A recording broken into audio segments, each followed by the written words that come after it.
Hey guys, today I'm back with these Terminator nails, and these are inspired by the new movies. So if you want to know how I did these, keep watching. I started off with painting my ring finger a nude colour. And then with my Moyu London Tourist, I don't know which number it is, it's the Hawaiian plate. I stamped the glasses in black and then stamped that near the top of my nail. And then with a silver chrome polish, I'm just creating a circle around his eye where his skin's peeled up. And then a little red dot for his eye. And then with that same chrome polish, I just painted my index and pinky finger.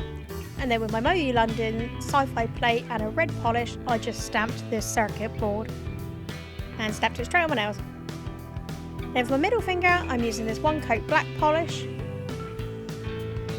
And then once that was dry, I'm using that same silver and creating a zip sort of design to mimic his leather jacket. And then a little black dot on the tag of the zip. And then finally a smudge resistant top coat. And there you go, these Terminator nails.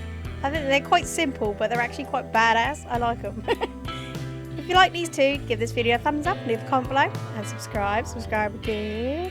Thanks so much for watching. Bye!